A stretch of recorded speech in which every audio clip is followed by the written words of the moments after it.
Hello दोस्तों, नमस्कार। तो हम आप लोगों को 1.2 का सभी प्रश्नों को हल कर दिए थे और 1.3 कराना है हमारा, ठीक है। तो 1.3 का पहला क्वेश्चन है, सिद्ध करें कि √5 एक अपरिमेय संख्या है। ठीक है, इसको सिद्ध करना है कि √5 एक अपरिमेय संख्या है। तो प्यारे से हम इसको पहले लिख देंगे, यहाँ हल लिख देना है हम लोगों को। ब्लैक पेन से हल लिख देंगे। अब हम लोग हल करेंगे इसे। पहले मान लेंगे माना कि √5 एक परिमेय संख्या है। इसको परिमेय पहले मान लेते हैं, ठीक है। लिखेंगे माना कि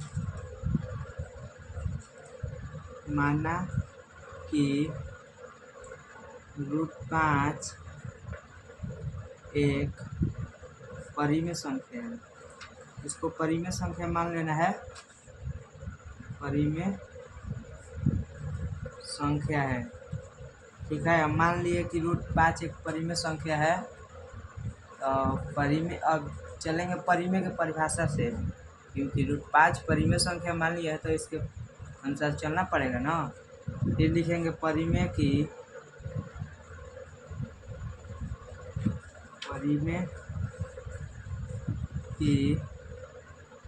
परिभाषा से या गुण से भी आप लिख सकते हैं। परिभाषा से, परिमेय अपने परिभाषा से क्या कहता है, ये बोलता है, देखिए P/Q परिमेय हमेशा P/Q के रूप में होता है। P/Q बराबर √5 मान लेंगे, ठीक है। P/Q बराबर √5 अंदर √5। तो अब मान लिए इसे, अब लिखेंगे जहाँ P तथा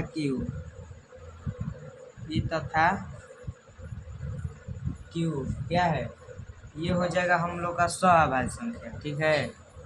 सह-अभाज्य संख्या हो जाएगा P तथा Q, ठीक है। अब हम लोग इनको वर्ग करेंगे, ठीक है। दोनों तरफ वर्ग करने पर लिखेंगे, दोनों तरफ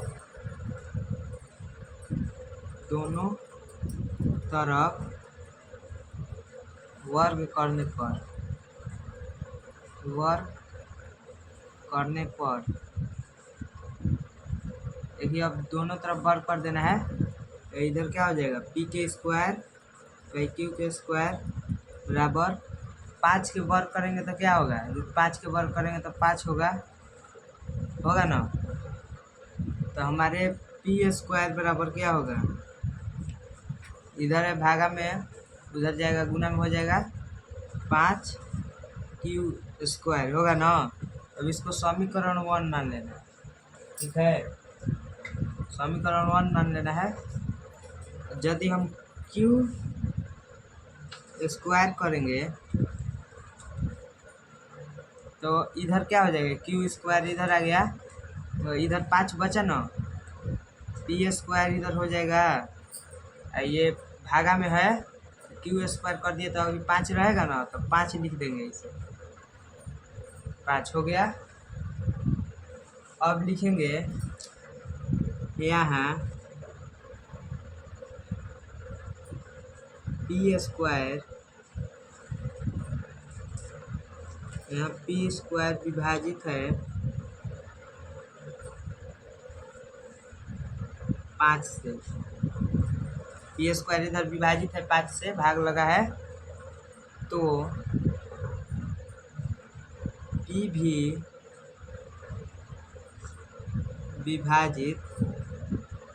विभाजित होगा 5 से। देखिए, अगर कोई संख्या है, मान लीजिए 4 है, वो 2 से विभाजित होगा, तो सिंपल सा बात है कि वो 4 से भी विभाजित होगा। तो वही उसी तरह ये बोल रहा है, अगर मतलब 25 होगा तो 5 से विभाजित होगा, ठीक है। और 25 से विभाजित नहीं होगा, एक मिनट में होगा ना। देखिए, जैसे 25 है, 25 करेंगे तो विभाजित होगा 1 से। उसी तरह ये प्रश्न बोल रहा है दोनों विभाजित हो जाएगा। अब हम लोग आगे चलते हैं। ये स्टेप जितना आप लोग को ध्यान रखना है, ठीक है। अब फिर लिख देंगे, फिर माना कि फिर मान लेना है। देखिए, फिर मान लेना है p बराबर 5m मान लेना है, ठीक है। जिससे p स्क्वायर विभाजित होगा उसी को m की जगह पर मान लेना है, 5m हो जाएगा। अब यहाँ लिख देना है कोष्ठ में, जहाँ m एक पूर्णांक है,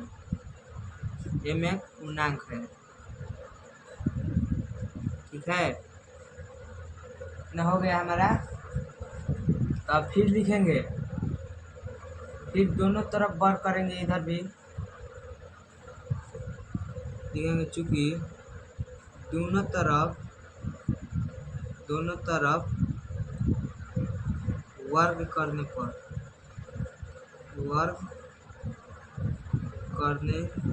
पर दोनों तरफ वर्ग करेंगे। इसे इंग्लिश में भी लिख सकते हैं, स्क्वायरिंग ऑन बोथ साइड। तो दोनों तरफ वर्ग करेंगे तो ये हो जाएगा p स्क्वायर, इधर 25 m स्क्वायर हो जाएगा ना। तो अब 25 m स्क्वायर होगा। तो देखिए इधर p बराबर कितना आया है, 5q स्क्वायर आया है ना। तो अब इसे लिखेंगे 5q स्क्वायर बराबर का 25m स्क्वायर, ठीक है।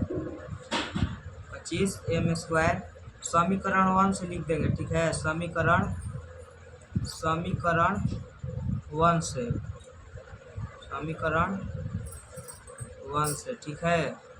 समीकरण 1 से हमारा हो गया, क्योंकि 1 में जो इतना आया है p स्क्वायर बराबर 5q स्क्वायर। तो अब यहाँ लिख देंगे। तो अब देखिए ये विभाजित होगा, इसको कटा देंगे। q स्क्वायर बराबर कितना होगा, 5 मत हो जाएगा ना, 5m स्क्वायर, ठीक है। 5m स्क्वायर हो जाएगा। तो हमारा m स्क्वायर बराबर क्या हो जाएगा, ये 5 बचा, ये q स्क्वायर हुआ, इधर बाटा में केवल 5 बच जाएगा। इधर 5 से इधर m में गुना कर देंगे तो कोई दिक्कत नहीं होगा, 5m स्क्वायर हो जाएगा। फिर लिखेंगे यहाँ q स्क्वायर विभाजित, यहाँ q स्क्वायर विभाजित है 5 से, q स्क्वायर विभाजित है 5 से। तो q भी क्या होगा, q भी किससे विभाजित होगा, q भी विभाजित होगा 5 से। अगर जाहिर सी बात है कि अगर स्क्वायर विभाजित होगा जिस अंक से, उस अंक से उसका मतलब जो वर्ग का वर्गमूल है वो भी विभाजित होगा, q भी विभाजित होगा 5 से। तो ये काट दिए हैं, ये नहीं है, होगा 5 से। अब हमारा दोनों विभाजित है, q और p दोनों हमारे विभाजित है 5 से। तो अब लिखेंगे, देखिए अब इधर लिखेंगे, जगह नहीं है, लिखेंगे अब चूंकि p तथा q दोनों विभाजित है 5 से, दोनों विभाजित है, p तथा q दोनों विभाजित है 5 से, है ना। दोनों विभाजित है 5 से, ठीक है।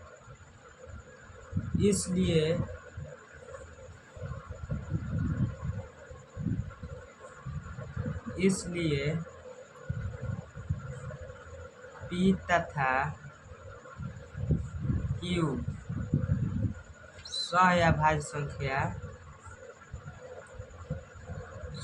अभाज्य संख्या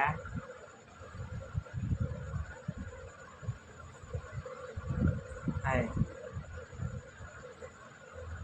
इधर माने थे, पोस्ट में इधर माने है, जहाँ पी तथा की स्वाभाविक संख्या है।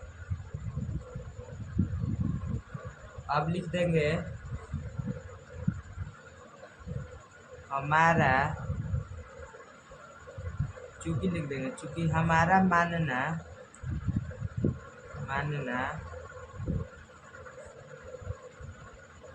गलत था कि, हम जो माने थे वो गलत था, क्योंकि √5 हम माने थे, √5 एक परिमेय संख्या है, जो कि ये परिमेय नहीं बल्कि अपरिमेय संख्या है। गलत था कि √5 एक परिमेय संख्या है, परिमेय संख्या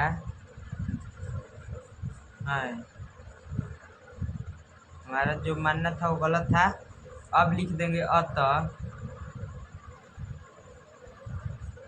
√5 एक अपरिमेय संख्या है, अपरिमेय